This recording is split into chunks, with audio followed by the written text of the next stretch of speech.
Not in history has a modern city been so completely destroyed. San Francisco is gone.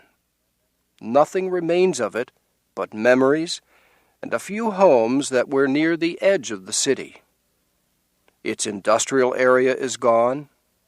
Its business area is gone. Its social and living areas are gone. The factories, great stores and newspaper buildings, the hotels, and the huge homes of the very rich are all gone. Within minutes of the earthquake, the fires began. Within an hour, a huge tower of smoke caused by the fires could be seen 100 miles away, and for 3 days and nights, this huge fire moved in the sky, reddening the sun, darkening the day, and filling the land with smoke. There was no opposing the flames.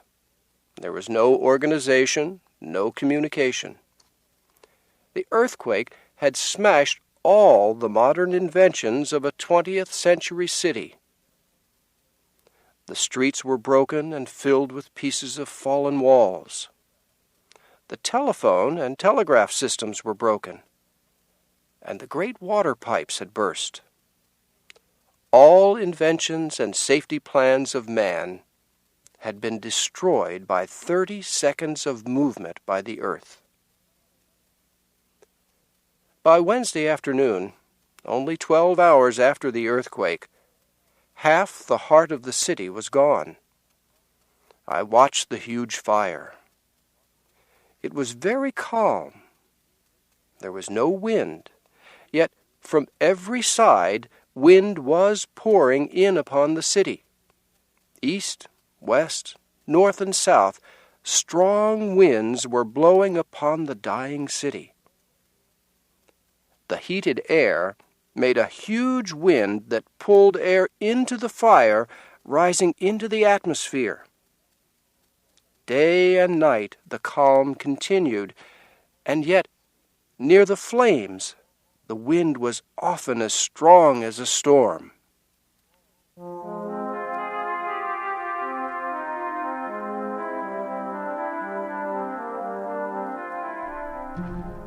There was no water to fight the fire. Firefighters decided to use explosives to destroy buildings in its path. They hoped this would create a block to slow or stop the fire. Building after building was destroyed, and still the great fires continued. Jack London told how people tried to save some of their possessions from the fire.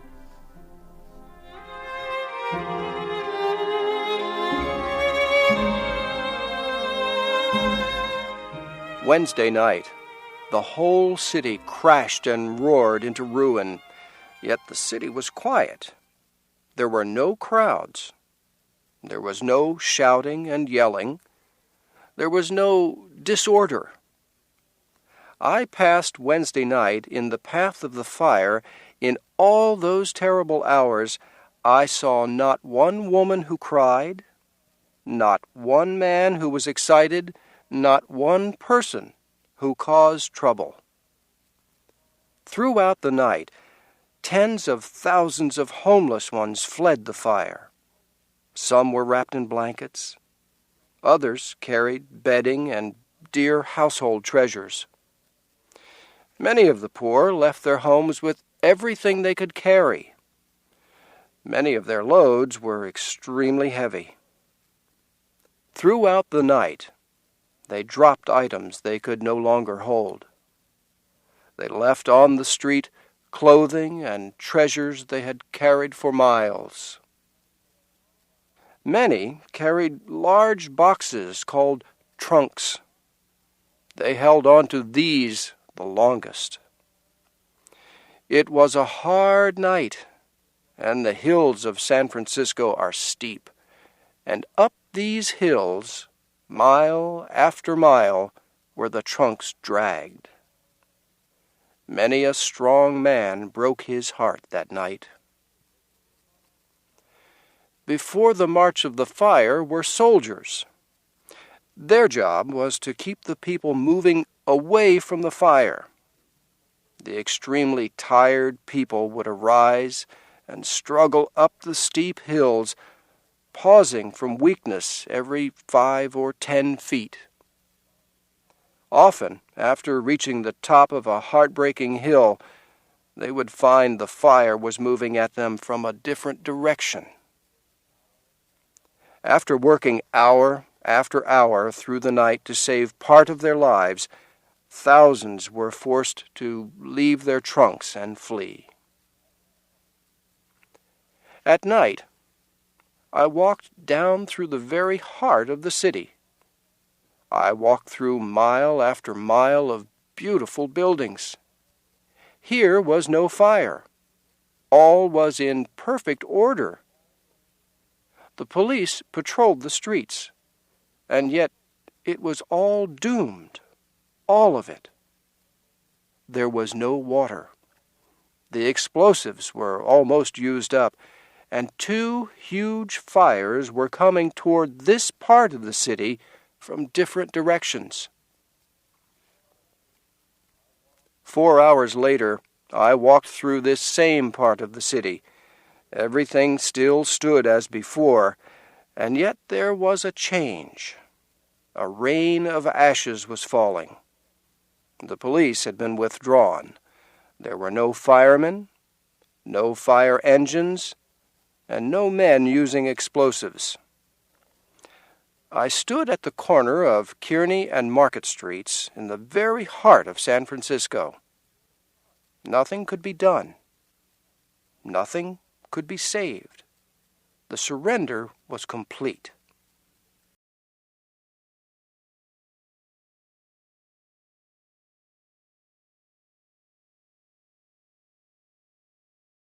Where the fire would move next.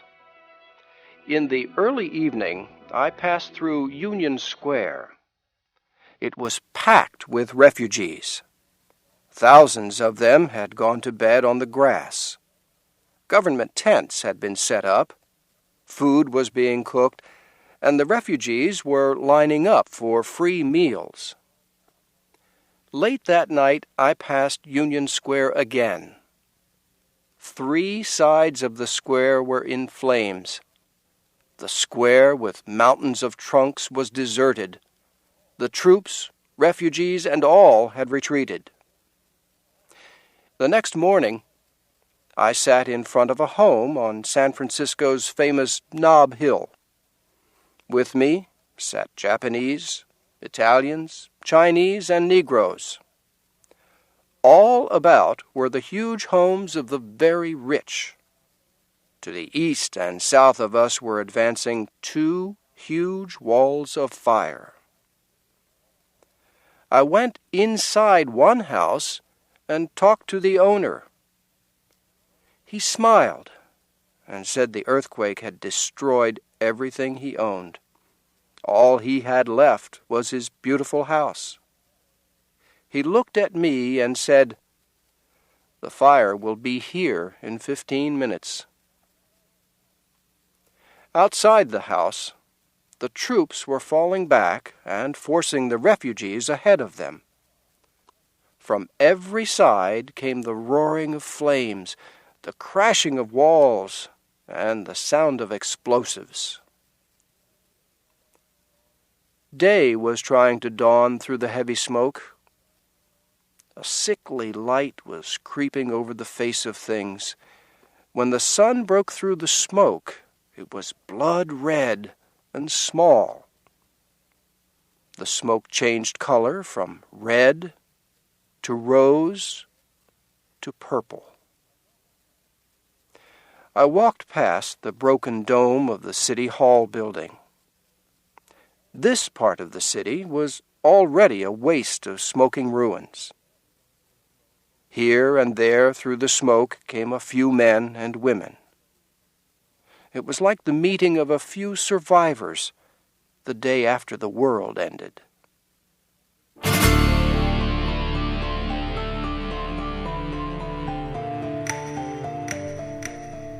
The huge fires continued to burn on. Nothing could stop them. Mr. London walked from place to place in the city, watching the huge fires destroy the city. Nothing could be done to halt the firestorm. In the end, the fire went out by itself because there was nothing left to burn. Jack London finishes his story.